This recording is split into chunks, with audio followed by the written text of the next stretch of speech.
세상이 너희를 미워하면 너희보다 먼저 나를 미워한 줄 알라. 너희가 세상에 속하였으면 세상이 자기의 것을 사랑할 것이나 너희는 세상에 속한 자가 아니요 도리어 내가 너희를 세상에서 택하였기 때문에 세상이 너희를 미워하느니라. 내가 너희에게 종이 주인보다 더 크지 못하다 한 말을 기억하라. 사람들이 나를 박해하였은즉 너희도 박해할 것이요 내 말을 지켰은즉 너희 말도 지킬 것이라. 그러나 사람들이 내 이름으로 말미암아 이 모든 일을 너희에게 하리니 이는 나를 보내신 이를 알지 못함이라. 내가 와서 그들에게 말하지 아니하였더라면 죄가 없었으려니와 지금은 그 죄를 핑계할 수 없느니라. 나를 미워하는 자는 또 내 아버지를 미워하느니라. 내가 아무도 못한 일을 그들 중에서 하지 아니하였더라면 그들에게 죄가 없었으려니와 지금은 그들이 나와 내 아버지를 보았고 또 미워하였도다. 그러나 이는 그들의 율법에 기록된 바 그들이 이유 없이 나를 미워하였다 한 말을 응하게 하려 함이라. 내가 아버지께로부터 너희에게 보낼 보혜사 곧 아버지께로부터 나오시는 진리의 성령이 오실 때에 그가 나를 증언하실 것이요 너희도 처음부터 나와 함께 있었으므로 증언하느니라. 아멘. 사랑하는 성도 여러분, 예수님의 제자는 어떤 정체성을 가지고 세상을 살아야 할까요? 지금 예수님은 제자들과의 마지막 만찬 자리에서 말씀하고 계십니다. 예수님이 하시는 말씀들은 앞으로 예수님이 떠나신 후에 제자들에게 일어날 일에 대한 말씀입니다. 제자들은 예수님이 떠나신 후에 반드시 지금 예수님이 하신 이 말씀을 기억해야만 합니다. 그래야만 예수님의 제자로 이 세상을 살아갈 수 있습니다. 예수님의 제자로 세상을 살아간다는 것은 결코 쉽고 평탄한 길을 걷는 것이 아닙니다. 세상 모든 사람이 추구하는 복되고 아름다운 길을 걷는 것이 아닙니다. 예수님의 제자가 걷는 길은 다름 아닌 예수님이 걸어가신 길입니다. 예수님의 제자라면 반드시 예수님의 모습이 그 제자의 삶에 나타나야 합니다. 오늘 말씀에서 예수님은 말씀하십니다. 세상이 너희를 미워할 것이라고 하십니다. 그런데 세상이 너희를 미워할 때 반드시 기억해야 할 것은 예수님이 먼저 세상의 미움을 받으셨다라는 것입니다. 제자들이 세상에서 미움받는 이유는 바로 예수님이 먼저 세상의 미움을 받으셨기 때문입니다. 예수님의 제자라면 반드시 예수님이 받으신 그 미움을 받는다는 것입니다. 왜 세상은 예수님의 제자를 미워하는 것일까요? 그 이유는 바로 19절에 말씀하시는 것처럼 예수님의 제자는 이 세상에 속한 자가 아니기 때문입니다. 이 세상에 속한 자가 아니라는 말은 이 세상의 소유가 아니라는 말과 같습니다. 즉 예수님의 제자는 이 세상에 발을 딛고 살아가지만 이 세상의 소유가 아닙니다. 이 세상에 속하여 사는 자가 아니라는 말씀입니다. 예수님의 제자는 이 세상에서 예수님의 택함을 받은 자입니다. 이 세상에 수많은 사람이 있는데 그들 중에서 택함 받은 자가 바로 예수님의 제자입니다. 그래서 예수님의 제자는 반드시 세상이 아니라 예수님께 속한 자입니다. 세상에서 택하여 부르셔서 예수님의 소유가 되게 하신 것입니다. 그래서 세상이 제자들을 미워한다 말씀합니다. 세상에 속한 자가 아니라 예수님께 속한 자이기 때문에 예수님을 미워한 세상이 예수님의 제자도 미워합니다. 그러므로 세상에서 미움을 받는 제자는 자신이 예수님께 속한 자이며 예수님을 따르는 자라는 걸 알게 됩니다. 예수님의 제자는 세상의 미움을 받을 뿐만 아니라 박해도 받게 됩니다. 20절 말씀에 사람들이 예수님을 박해하였은즉 제자들도 박해할 것이라 말씀합니다. 또한 예수님의 말을 지켰은즉 너희 말도 지킬 것이라 말씀합니다. 이 말은 예수님의 제자는 결국 예수님을 나타내 보인다라는 말씀입니다. 예수님의 제자가 받는 박해는 다름 아닌 예수님이 받으신 박해를 드러냅니다. 또한 예수님의 제자가 미치는 말의 영향력 역시 예수님의 말씀을 드러냅니다. 예수님을 배척하는 자가 있겠지만 그와 반대로 예수님을 받아들이는 자도 있듯이 제자들 역시 그와 같은 예수님의 모습으로 이 세상 가운데 살아가게 될 것입니다. 결국 예수님의 제자는 예수님을 나타내고 드러내는 삶을 삽니다. 미움을 받는 것도, 배척을 받고 박해를 받고 또한 용납받는 것 역시 모두 예수님이 먼저 보이신 삶입니다. 예수님이 먼저 받으신 미움과 박해를 제자들 역시 받게 되는 것입니다. 왜냐? 제자들이 예수님을 나타내고 드러낼 것이기 때문입니다. 예수님이 아니라면 제자들은 미움과 박해를 받을 이유가 없습니다.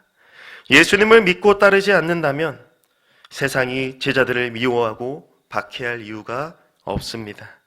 그러나 예수님의 제자는 반드시 예수님을 믿고 따르고 나타내는 자이기 때문에 예수님을 미워하고 박해했던 것처럼 제자들 역시 미움과 박해를 받는 것입니다. 사랑하는 성도 여러분, 우리가 예수님의 제자로 살아간다는 것은 이 세상의 논리와 이치에 맞게 살아가는 것이 아닙니다.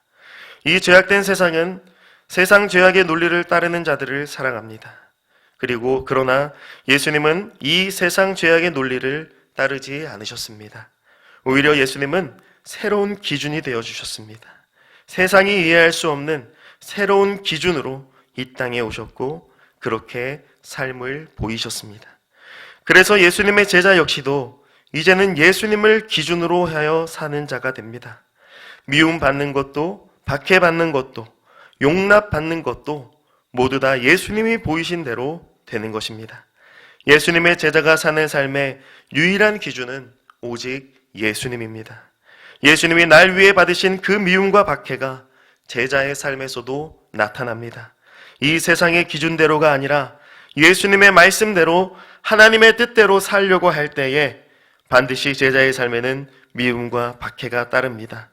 세상이 추구하는 가치를 내려놓고 예수님이 원하시고 기뻐하시는 가치를 따르기 때문에 반드시 세상과의 충돌이 일어나는 것입니다.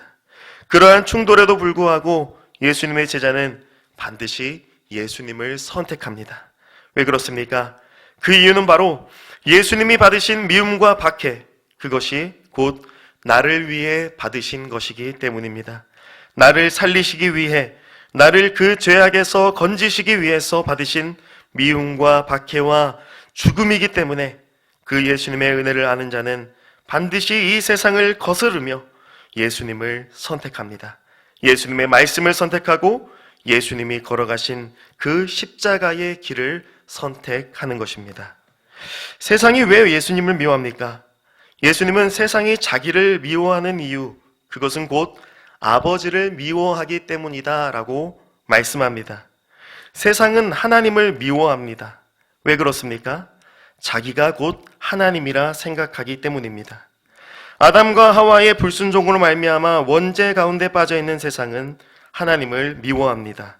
사탄 마귀의 꾀임에 빠져 자기가 하나님같이 된 것처럼 살아가기 때문에, 자기가 곧 하나님이라 생각하기 때문에 참되신 하나님을 미워합니다.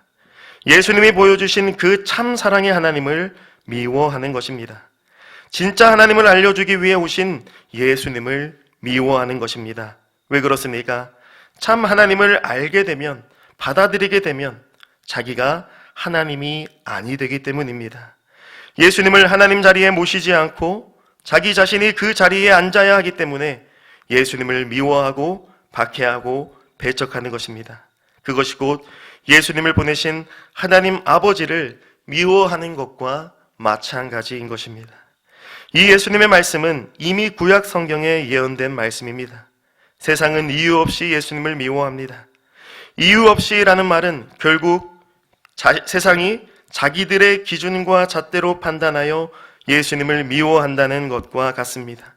자기 자신이 곧 이유이며 기준이며 잣대가 되어서 예수님을 미워하는 것입니다. 자신들이 하나님이 되어서 이유가 있고 없고 역시 자신들의 기준으로 결정해버린다라는 것입니다. 그러나 제자들은 다릅니다. 제자들은 반드시 예수님을 증언하는 자입니다.